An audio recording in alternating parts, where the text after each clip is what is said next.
50. Entrevista do dia. Quem está aqui no estúdio da Jovem Pan é o engenheiro florestal e diretor de meio ambiente da AEAN, a Associação dos Engenheiros e Arquitetos da Alta Noroeste, Lucas Proto. Na entrevista de hoje, vamos falar sobre as práticas de desenvolvimento sustentável que a AEAN tem orientado aos profissionais de engenharia e arquitetura. E aí, você que não é engenheiro e arquiteto pode estar pensando, mas o que eu tenho a ver com isso? Você tem tudo a ver com isso, porque você vive, se tudo correr bem, vai continuar vivendo por muitos anos em um mundo que é projetado, pensado por engenheiros e arquitetos, e as escolhas que eles fazem hoje vão impactar diretamente na sua vida a curto, médio e longo prazo. Muito bom dia, Lucas. Obrigada por estar aqui com a gente hoje. Bom dia, Sueli. Bom dia, Jonathan. Um grande abraço aí para o meu amigo Fabricião. Um grande abraço a todos os ouvintes da Jovem Pan e vamos que vamos. Viu, Fabrício Castilho? Tá dado seu abraço e respondido, tudo certo. Lucas, qual que é a importância da AEAN no desenvolvimento sustentável da região? A AEAN, ela traz aí um grupo de engenheiros, arquitetos que já estão trabalhando, já fazem parte desse mundo da engenharia e da arquitetura há algum tempo. Aqueles novos engenheiros, novos arquitetos que ingressam, têm contato direto com esse grupo de grandes experientes. Eu mesmo, quando ingressei à associação, eu percebi que tinha muita gente ali já há um bom tempo se organizando, e como é uma associação de engenheiros e arquitetos da Noroeste, ele engloba uma região, uma grande região, na verdade, né? Então tem muitos associados, inclusive, que nem são de São Paulo, são da Noroeste, mas vai aí MS, MT, Goiás. E eu acho isso muito importante, por quê? Porque mesmo no mundo da engenharia, assim como a ciência, a gente pode encontrar profissionais bons, médios e ruins, né? De todos os profissionais que eu conheci da AEAN, eu tenho assim uma admiração por cada um deles, né? Eu observei que todos têm uma média alta de conhecimento, né?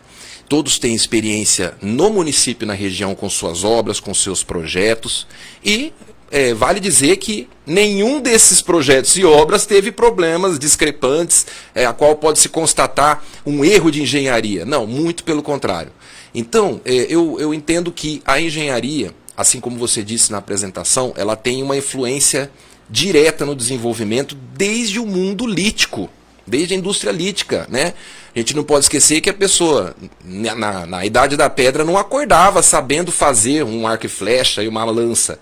Ela tinha que se encontrar com pessoas que tinham esse conhecimento, trouxeram esse conhecimento para elas darem continuidade, assim como os engenheiros romanos, os engenheiros egípcios que construíram aqueles locais que estão em pé até hoje, né? Então, na verdade, é uma evolução do conhecimento técnico, do engendrar, né? Até o nome engenharia vem dessa nomenclatura, porque a gente nasce engendrando, né? Mas, poxa, Lucas, como que eu vou construir uma pirâmide? Então, na verdade, não é apenas saber o engendrar, mas ter acesso ao conhecimento científico e à técnica e poder, assim, ter segurança em todas as obras e projetos. E quais são as implicações das atividades impactantes e não sustentáveis no mundo de hoje? Na verdade, onde está o ser humano, ele tem que ser visto como socioambiental, né? Esse é um conceito que parece antropológico, mas na verdade ele é direto, né? O ser humano, aonde ele está, ele consome no mínimo a água, alimento, e tem os seus rejeitos, tem os seus dejetos que tem que ser colocado em determinado local. Você não pode fazer tudo em volta de você, né? Então isso foi aprendido muito tempo atrás, né?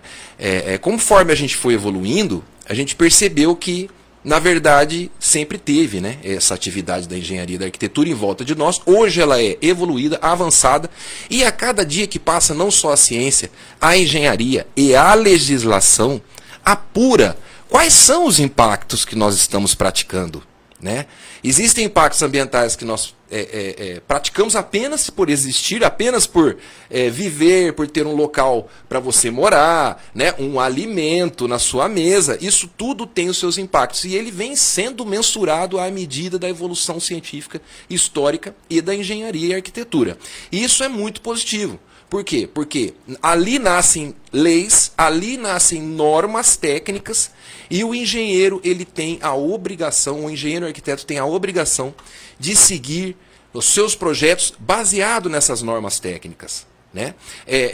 Inclusive com pena de perder o registro de engenheiro, se caso não for feito em cima dessas normas técnicas. E essas normas técnicas, elas não nascem para ser chatas.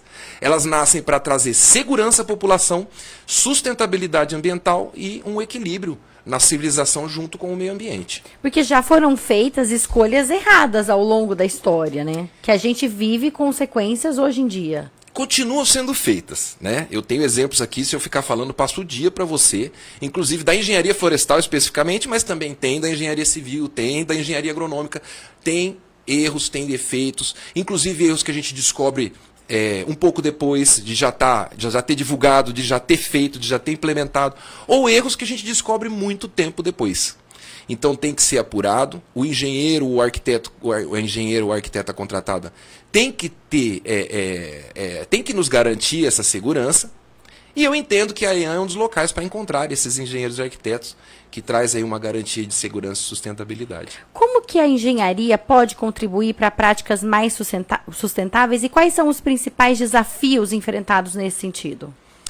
O maior desafio da engenharia, eu entendo que é o crescimento populacional sobre uma terra limite, né? Então a gente tem alguns limites, né? Poxa, Lucas, vamos morar na Antártida? Não dá. Vamos morar no meio do deserto do Saara? Não dá. Não é que não dá. São caros, né? Então, dá para morar na Antártida? Dá para morar em Marte, né? Mas é muito caro. A engenharia resolve tudo isso. Assim como ainda é caro, por exemplo, transformar a água do mar em água potável. É isso mesmo. E o problema da água do mar não é só da água do mar, né? O problema é a água potável. Então, conforme você transforma a água em água não potável, ela necessariamente não é mar, pode ser esgoto, essa água. Ah, né? é verdade. Então, um dos maiores impactos da humanidade hoje é o saneamento básico e a gestão dos resíduos. E agora estamos nesse momento de atividades climáticas em conjunto com a atividade humana, que traz aí grandes problemas como secas e incêndios repetidos ou enchentes, né?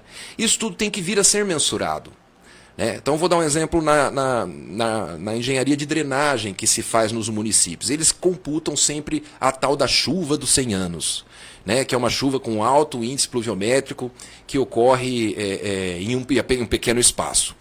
Isso sempre foi projetado, né? A cada 100 anos, em média? Essa é uma conta que hoje não reflete mais a 100 anos. Né? Então, quando se estabeleceu esse critério, realmente essas chuvas vinham a cada 100 anos. Hoje vem diferente, vem menos. Hoje a frequência é maior. Essa é a questão. Hoje a frequência é maior. Então, por exemplo, eu vou dar um exemplo prático para o araçatubense ver. Quando você sai ali pela Rondon hoje, você vai ver que as marginais foram construídas mais altas do que a Rondon. Sim. Eu mesmo, numa chuva, se eu não me engano, de 2008, eu estava voltando de São Paulo e eu não consegui passar na Rondon porque o Ribeirão Baguaçu estava passando por cima dela. Então a gente teve que voltar, entrar por Birigui. O que eu estou querendo dizer com isso? Na verdade, a engenharia está acompanhando essa alteração. Né? A gente percebe isso, Lucas, desculpa te interromper, mas para dar um exemplo, até quando uma rodovia ela é duplicada, a pista nova, geralmente ela é mais alta e ela tem menos aclives e declives. Ela tem as subidas e descidas dela são mais suaves. Isso mesmo, isso mesmo. Isso é o aprimoramento da engenharia e da arquitetura sobre a situação climática real de hoje. Né? Entendi. E quais são os outros... Como que a engenharia, eu tinha te perguntado, pode contribuir para essas práticas mais sustentáveis? O que está sendo feito hoje em dia? Hoje em dia, a transição energética ela é o primeiro passo assim, que deveria ter sido dado e vem sendo dado. Né? Então, as grandes atividades energéticas, por exemplo, o transporte, vem sendo alterado. Então, hoje a gente vê carros elétricos, navios elétricos, veleiros elétricos. Né? Hoje, inclusive, estão surgindo aí no MIT, eles estão aplicando, inclusive algumas marcas de indústria estão aplicando o motor a hidrogênio. Né? Esses são exemplos do problema energético, porque todos nós precisamos gastar muita energia, né? O tempo todo. E isso incide em usinas de energia. No caso do Brasil, a gente é agraciado com muita energia renovável, né? Desde as hidrelétricas até a eólica, solar. O Brasil ele é realmente muito bem posicionado nessa questão energética. A gente tem que aproveitar melhor, né, essa questão. Mas a evolução da tecnologia está facilitando e barateando isso, né? Um exemplo é aquele carro também do MIT, que ele faz com a placa solar que capta o sol nele próprio e converte. Não precisa carregar. É um exemplo de técnicas que estão chegando. Nós vamos ver isso acontecer de uma forma ou de outra. É claro que o mercado tem as suas ondas, né? Não tem só a questão tecnológica, né? Se fosse só a questão tecnológica, o Tesla tinha mudado o mundo lá em 1900. Então também tem a questão mercadológica que envolve, mas eu entendo que todo o mercado já entendeu isso, né? Na era da informação, a gente percebe que muito mais rápido. Né? Então, se eu tenho 200 lojas pelo mundo, eu fico sabendo imediatamente se uma loja minha está afundando num tsunami ou numa grande enchente ou coisa assim. Antes, isso poderia levar até meses, dependendo. Né? Então, hoje, o conhecimento e a tecnologia vem se apurando para que cada passo da engenharia e da arquitetura obtenha o necessário respeito ao que está acontecendo, física, biológica e climaticamente, no local onde vai ser implementado o projeto. O conceito de ESG, ambiental, social e governança, tem ganhado força em diversos setores. Como que a AEAN orienta seus associados a implementar esses princípios no dia a dia? A AEAN pratica diversas capacitações, palestras para os próprios engenheiros e arquitetos associados, né? O ano inteiro tem palestras de diversos assuntos, todos são sobre novidades, né? Então, todos os assuntos. Então tem novidades sobre energia solar, novidades sobre legislação, novidades sobre engenharia de edificação, novidades sobre engenharia florestal. Eu mesmo proferi algumas palestras referentes sobre arborização inteligente, arborização útil, né? Uma arborização que não seja um problema, um transtorno, né? Um pesadelo para a população, né? Esse tipo de capacitação traz uma nova visão para cada engenheiro e arquiteto. E eu sei disso porque, por exemplo, até mesmo na minha palestra de arborização, na sequência eu tive aí visitas, perguntas de pessoas que até hoje vêm perguntar sobre o que eu falei naquela palestra para aplicar nos seus projetos. Principalmente arquitetos e arquitetas que estão implementando uma arborização mais segura, uma arborização mais ecológica, né, e que traz menos transtorno nos seus projetos. Então eu entendo que a AEAN ela é o órgão mais importante nesse sentido na região para a capacitação e melhoria dos próprios engenheiros e arquitetos, pois a gente aprende todo dia, né, Suelen? Eu estou aqui há muito tempo já na atividade, muito tempo formado, mas eu te garanto que todo dia eu aprendo sobre o meio ambiente. Ontem mesmo eu estudei coisas novas, né? A nova legislação, hoje o crédito de carbono entrando aí no poder público. Então é coisas que realmente surgiu no último mês que a gente tem que estudar e tem que implementar. Lucas, você falou sobre as árvores, o que é sustentável, o que pode ser um problema. Isso é uma questão, né? Para quem vai construir uma casa, uma empresa, aí a gente vê que às vezes a escolha não foi a mais assertiva. Qual é a orientação que a AEAN faz relacionada a isso? Hoje existe já uma ampla gama de conhecimento técnico no que a gente chama de Sociedade Internacional da Arborização Urbana. Inclusive existe essa ONG, né? Lá, todos os engenheiros florestais de vários locais do mundo, eles vieram com seus estudos técnicos de suas universidades e tudo mais, e a partir de 2022, a partir de 2021, tanto a ONU como a OMS e a ONU Habitat, ela preconizou que a cobertura vegetal ideal para uma área urbana é de, no mínimo, 20% de sua área coberta por copas de árvores nativas da região.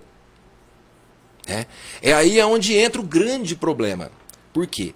Porque a humanidade vem seguindo com uma arborização estética, de uma forma, por assim dizer, estética, literalmente, só a questão estética, há praticamente 100, 150, 200 anos, não só aqui. Tá? Por exemplo, vou dar um exemplo de Londres, eles plantaram plátano, que era uma árvore do Canadá, em toda Londres em 1900, 1800 e quase 1900, e hoje, na ilha inteira da Inglaterra, não existe mais o esquilo marrom.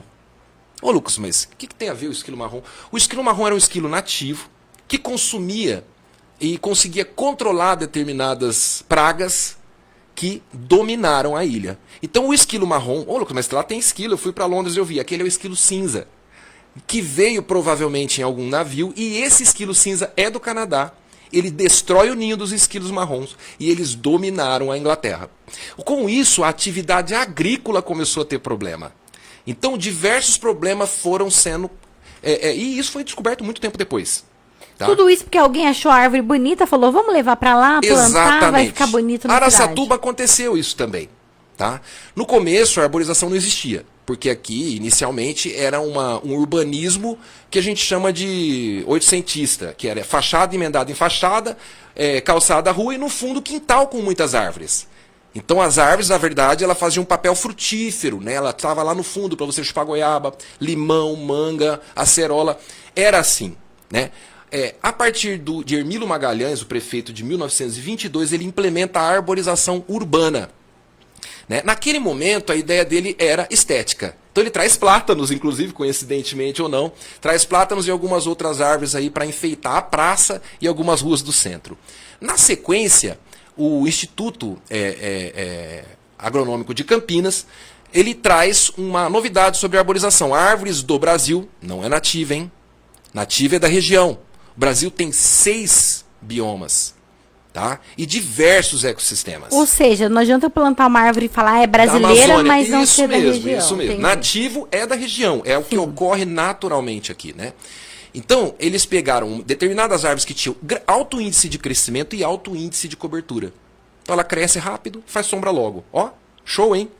Então pronto, isso daí é essas árvores que você conhece, que a gente conhece da época dos anos 80, que eram grandes árvores frondosas, como os oitis, as cebipirunas, alecrim de Campinas, não sei o que, não sei o que, não sei o que. Elas, depois de 30 anos, começam a causar muito transtorno por serem de porte médio e, no caso dos oitis, sete copas, cibipiruna, não serem nativa da nossa região. Então outros transtornos também ocorrem. Tá? Quais transtornos? Eu vou dar um exemplo. Por exemplo? Eu vou dar um exemplo. O oiti, que é uma das árvores que tem mais plantada no município, né? Por conta desse índice. A própria prefeitura plantou oiti por dezenas de anos. Oiti é aquela árvore que não dá flor e dá um frutinho amarelo? É isso mesmo, ela mesma. Ela sim. mesma. Ó, eu vou dar um exemplo. Ela é de uma região de Campinas, tá? Ela é dessa região mesmo, da região da Serra do Mar, e ela ocorre em abundância no Espírito Santo, tá? Ela tem uma fisiologia virada a uma atividade de chuva contínua. Porque ela é daquela região. Lá existe o clima oceânico. Esse clima ele entra em contato com as serras e traz chuva consequentemente. Ela joga, por conta disso, folha todos os dias no chão. Todos os dias. E essa folha ela é acostumada com determinado micro-organismo daquela região que é alimentada há milhões de anos naquele regime climático. O nosso regime climático é o oposto. O nosso regime climático é um regime continental estacional. Então a gente tem um grande período de chuva e um grande período de seca. Um grande período de chuva e um grande período de seca. E sempre muito calor. Sempre muito calor, por conta da região. Agora, o que acontece nas árvores da nossa região, Lucas? Ela não joga folha todos os dias. Ela joga folha um mês no ano. Ué, então eu não vou varrer o resto do ano? Não, você não vai varrer o resto do ano. Isso é inacreditável. Não é inacreditável, é o conhecimento da espécie nativa, que é adaptado ao nosso clima, inclusive as suas folhas é consumida pelos micro-organismos do solo, não vira aquele folhaçar. O que acontece com essas folhas, Lucas? É só porque eu tenho que ficar varrendo o problema? Não. O problema é que ela junta com o nosso lato solo vermelho denso, que é colante, argiloso, e entope o sistema pluvial. Ah, eu tava esperando esse plot twist aí das árvores pra saber qual tava sendo o papel, então eu tava achando bom. Calma, agora eu vou chegar na parte terrorismo do negócio. Tá? Algumas espécies de ave se adaptam ao oiti. Quais são, Lucas? Você vai conhecer. Andorinha! Não, andorinha não. Pausa andorinha. Andorinha, ela é migratória, tá? Ela viaja... Pomba. Exatamente. É porque depois a gente pensa em pássaro que dá trabalho, a gente pensa na primeira que é nessa tuba, a gente qual pensa faz na andorinha, barulho? em seguida a pomba. Qual faz barulho na sua cabeça todo dia de manhã? A pomba. A maritaca. A maritaca, isso. Pois é. O oiti é uma árvore muito escura, tá? Que tem um fruto duro e que você precisa ter uma capacidade de adaptação muito grande para ir para ele, se você é um bicho nativo daqui da região. Pois bem, as pombas e os psitacídeos, arara, maritaca, periquito, são as aves mais inteligentes que tem na nossa fauna local. Então elas conseguem se adaptar plenamente à arborização de oitis e vira uma praga. Por quê? Lucas, vão caçar isso? Não.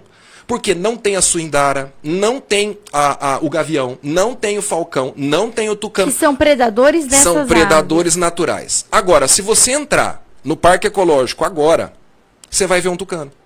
Você vai ver uma arara, você vai ver uma suindara, vai ver uma coruja. Ô Lucas, mas o parque ecológico é na cidade. Mas ele não é repleto de oitis. Ele é repleto de árvores nativas. O parque ecológico que você diz é aquele do estado, ali perto do... Também, o parque da Onde fazenda era também. o bosque ali? Não, o parque ecológico é o PEBA, ali do Ribeirão Baguaçu. Ah, sim. Eu certo. falo ali porque ele foi reflorestado pela população de 1989 em diante. Então, lá tem espécies, diversidade de espécies nativas, que traz esse sustento num limite de poucos metros. Elas não vão sair dali. Eu vou dar um outro exemplo. Lugar. Eu estava saindo de Araçatuba, andando pelo Nova York, para sair pela Saudade, e me deparei com uma revoada de tucanos. Provavelmente uma família, 4 tucanos voando. Deve ser uma cena linda. Aí, eu fui atrás, porque eu tinha certeza que ele não estava no oiti e nem chupando manga. Sabe onde ele estava? Onde? Na pitanga. Ah, eu pitanga seria... é uma árvore se eu fosse nativa. bicho, eu seria pitanga. Eu seria tucano, porque eu adoro pitanga. A pitanga é uma árvore nativa. O que eu estou querendo dizer? Que eu tinha certeza que ele ia voar numa árvore nativa que estava enfiado no meio daquele monte de árvore ornamental, né? Pois bem, depois dos anos 80 começou uma moda de cortar as árvores grandes e que tinha muita sombra, mesmo as exóticas, e plantar árvores de enfeite. Que é essas arboretinhas que tem por aí, que o povo veio plantando dos anos 90 pra cá, que Com não vira umas florzinhas? nada. Umas florzinhas, não faz sombra, não vira nada. Como chama aquela que é muito comum aqui, até porque ela tá florida agora, é bonita? É uma que dá uma flor que dizem que ela é venenosa, que ela faz mal, que se comer a folha dela, animais ou criança, pode ser até fatal. Uma que dá uma flor rosa Espadódia? bonitinha. Não, flor rosa? É, uma flor rosinha, tem umas que são branquinhas ou amarelinhas. Ela não faz sombra praticamente. Eu vou ser bem sincero pra você. Dessa arborização que a população usa, não é só em Araçatuba, tá? Que é essa arborização exótica implementada, que tem grande massa, mudas em todos os viveiros. Pois é, essa arborização, grande parte dela é venenosa, tóxica, não só para animais, mas como pessoas também. Tá? Inclusive, isso está na própria lei de arborização urbana do município. Que tem que ser evitada árvores com látex, evitada árvores com veneno, evitada árvores que não são nativas. Desde 1996 está na lei. Ela não era cumprida. Ô Lucas, e aí a AEAN, ela enfrenta um desafio na hora de... que vai instruir os arquitetos, os engenheiros em relação à escolha, por exemplo, das árvores, já que a gente está nesse assunto. Todo mundo aceita numa boa, porque eu imagino, vamos pensar assim, não com a cabeça de quem é especialista na área. Eu vou construir uma casa, vou reformar uma casa, quero botar uma árvore ali, e aí falam, não, mas essa árvore aí não é nativa, ou essa... Ah, não, mas eu vi em tal lugar, eu achei muito bonita, eu quero. Aí como fica o profissional? Olha... Pode, não pode, ponho, não ponho. Eu entendo assim, Sueli, o profissional não pode avançar na área do outro profissional. Tá? Então, um engenheiro, por exemplo, civil, ou um arquiteto, ele pode entender até de árvore. Mas, pela sua formação, ele entende tanto de árvore quanto eu de cirurgia cardíaca. Entendi. Né? Então, assim, eu não vou projetar um palácio numa fazenda onde eu sou contratado para projetar uma floresta. Né? Então, é isso que tem que ser... Agora, o engenheiro precisa acrescentar uma arborização, o arquiteto precisa pôr uma árvore, ele tem que se capacitar. Eu mesmo profiro essa palestra uma vez ao ano, esse ano nós vamos proferir novamente, que é da arborização inteligente, para engenheiros e arquitetos que queiram entender, que queiram se capacitar. O conhecimento não é escondido. Né? Ou seja, a gente quem oferece... quiser até se atualizar, porque às vezes a pessoa até tem a capacitação, mas como você mesmo disse, essa é uma área que se atualiza muito rapidamente, a pessoa pode procurar a AEAN para fazer esse curso, para poder isso mesmo. Entender o que pode nesse momento, o que não pode, porque muitas vezes, eu imagino também, que tenha leis municipais e regras que 10, 20 anos atrás era de uma forma e hoje já está totalmente diferente. Exatamente. Leis, regras e normas técnicas mudam todos os dias. Então eu, que sou um profissional da engenharia florestal, da consultoria ambiental, tenho que estudar todo dia o que mudou, porque senão eu já estou desatualizado, eu estou fora do mercado. Né? Então agora a pessoa, por exemplo, isso também, Sueli, não pode ser generalizado. O Lucas falou lá na rádio que tem que ser planta nativa. Não é assim que funciona. Né? Então a gente fez, por exemplo, um estudo pormenorizado de cada espécie dos 2 ecossistemas que ocorrem em Araçatuba naturalmente, que é o Cerrado, em perfil Cerrado, perfil Cerradão e a Mata Atlântica Estacional Semidecidual. Tá? É uma região abundante de árvores nativas. Por que não explorar? Né? São 2 biomas, então eu posso plantar árvore de cerrado, árvore de cerradão e árvore de Mata Atlântica na frente da minha casa, que eu estou cumprindo a legislação, eu estou ajudando o ecossistema e eu vou ter uma segurança em viver com uma árvore que não vai ter podridão, que não vai cair na sua cabeça, que a raiz não vai entrar dentro da sua casa. Eu vou plantar um jequitibá branco, Lucas, na frente da minha casa, é uma árvore nativa. Tudo bem, mas o jequitibá branco ele tem 40 metros de altura. E o DAP dele pode chegar a 1,5 m, 2, dependendo. Então, o que é isso? É uma árvore de espécie nativa. O DAP é o diâmetro na altura do peito, é a largura dele. Certo. Desculpa. E essa árvore é nativa, mas se você não tem conhecimento técnico e plantar ela na frente da sua casa, ela vai engolir a sua casa e engolir a rua. E o dia que, porventura, um galho precisar ser podado, você vai precisar de uma operação praticamente que não tem equipamento no município. Então tem que saber o que está fazendo. Né? Não pode causar impacto ambiental. Né? Quais são as árvores que a gente pode... Qual o problema desse impacto ambiental? Vamos voltar no Oiti, na Manga. Se você, não no Parque Ecológico, mas se você for em outro local e entrar no Ribeirão Baguaçu, eu fiz isso, tá? Eu fiz 4 expedições dentro do Ribeirão Baguaçu, na área urbana, para andar na APP, para ver tudo que tinha na mata em volta do Ribeirão Baguaçu, de um lado e do outro. Nessa medida que nós tomamos, descobrimos diversos problemas de esgoto, isso, aquilo, a Samar arrumou na hora, não sei o quê. Mas é importante saber, Sueli, que o que está acontecendo com aquela floresta? Quando você olha no Google Maps, você fala, olha que floresta linda, né? Deve ter tudo lá, deve ter bicho, deve ter isso, deve ter aquilo. Na verdade, uma parte perturbadora das árvores que estão nascidas, crescidas e desenvolvidas lá, são árvores exóticas. São oitis, são mangas, ficus, leucenas. Essas árvores não são de lá. Então, quando nós, engenheiros florestais, ou mesmo outros pessoas que resolvam fazer uma análise da fauna local, da microbiota, dos fungos do local, vai perceber que lá é o que a gente chama de deserto verde. Ocorre muito menos espécies, muito menos animais das espécies nativas do que deveria. Um ou outro passa, apenas esses que se adaptam. E o que vai acontecer com essas árvores, Lucas, em volta do Ribeirão Baguaçu? Lá elas vão viver por centenas de anos, ocupando o espaço das árvores nativas que ali estariam.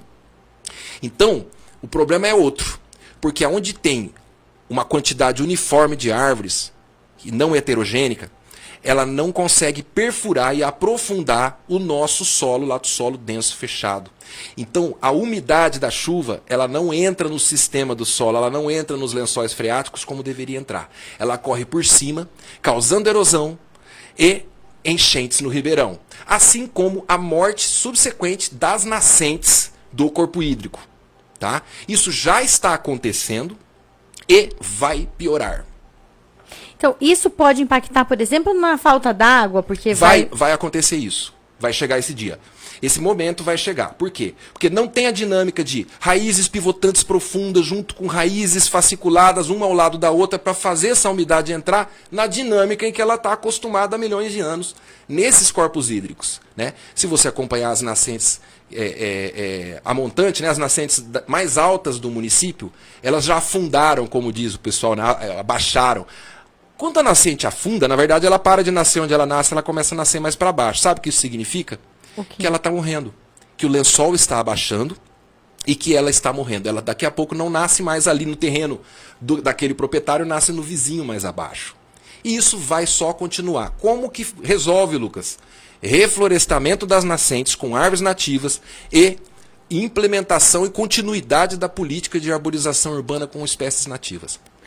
Ô Lucas, eu tenho uma pergunta para fazer, mas antes, até porque a gente já tem que estar, daqui a pouco a gente vai encerrar, mas quais são as árvores que seriam recomendadas para a gente plantar na cidade? Olha, a gente elaborou uma lista de 80 espécies nativas com apelos ornamentais e que você pode plantar adequadamente na calçada da sua casa, né? Inclusive até dentro da sua casa, na sua propriedade, A gente deixa à disposição, inclusive quem quiser entrar em contato com a IAN, eu fico à disposição também para fornecer, né? Me fala uma, pelo menos, que você fala que é a sua preferida, vai.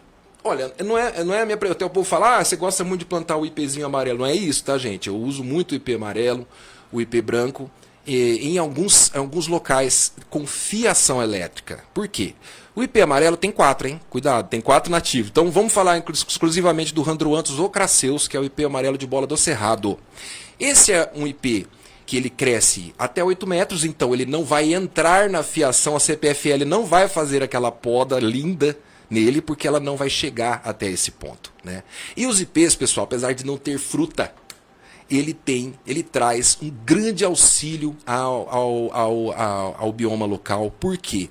Ele flore abundantemente no momento de maior estiagem da região. Naquele momento em que não tem mais fruta para os animais, que não tem mais flor. E esses animais vão lá e comem as flores do IP. Tá? Isso é bem comum, quem conhece, quem vive no sítio já viu isso. Além de ser lindo, né? É um espetáculo abundante, isso os olhos ficam encantados. Mas é importante saber que aqui na nossa região ele simboliza a resiliência do ecossistema e a esperança. Porque se imagina num dia que você não tem nem água nem comida. Esse é o momento que acontece com os animais daqui em determinada seca. Aí o que eles têm como apoio e aporte? Poucos locais que vai ter flores para ele se alimentar, que a flor traz nutrientes e umidade, os IPs. É um exemplo prático que ajudaria um pouco, tá? Mas tem muitos outros, estão as frutíferas também. Por que não a pitanga preta, a grume-chama, a cereja do cerrado, a pera do cerrado? Isso tudo são árvores frutíferas que você pode plantar na calçada, que ela não vai trazer um transtorno, assim, acidentes como a manga, grandes... plantar um pé de jaca no meio pé de jaca. Então, e tem gente que planta, e é proibido. É importante se informar, ir até o órgão público se informar, né? Ir até um local, por exemplo, inclusive a associação se informar, porque o conhecimento está à disposição. Ô Lucas, para a gente encerrar, uma última pergunta. A AEAN tem algum exemplo de um projeto que foi promovido pela AEAN que teve um impacto ambiental positivo? Olha, alguns projetos da AEAN, fora a capacitação, que eu acho muito importante, né, porque é a multiplicação de informação para os profissionais que estão agindo, eu acho que é o primeiro apoio. A AEAN, ela teve algumas caminhadas em referente a plantios, inclusive, de árvore nativa. Ela teve uma caminhada referente à gestão de resíduos. A gente, inclusive, na AEAN, uma época, colocamos um ponto de entrega voluntária, né, de resíduos para quem estiver na região levar até o local, né? E ela participa de coisas como os conselhos, o Conselho Municipal de Meio Ambiente, Sustentabilidade. A AEAN, inclusive agora um dos diretores foi nomeado diretor do CREA, o Fares, inclusive ontem ou anteontem. E, inclusive, isso por quê, Lucas, eu estou falando isso? Porque aquelas demandas a qual eu preciso levar ao CREA, nós temos hoje um agente da AEAN que está dentro do CREA, em São Paulo. Né? Então, é um tipo de relação que acelera, né, as melhorias, acelera as relações institucionais, acelera a sustentabilidade nos projetos. E eu acho que é esse apanhado de açõezinhas que junto faz um grande trabalho em prol da sustentabilidade. Lucas, então uma última pergunta mesmo. Além dos engenheiros e arquitetos que podem procurar a AEAN, existe algum serviço, assim, alguma dúvida que as pessoas no geral também podem tirar essa dúvida? Por exemplo, eu vou plantar uma árvore ali, a minha morreu, mas eu não vou precisar de um arquiteto nem um engenheiro, eu posso procurar a AEAN para tirar alguma dúvida? Pode procurar a AEAN, né?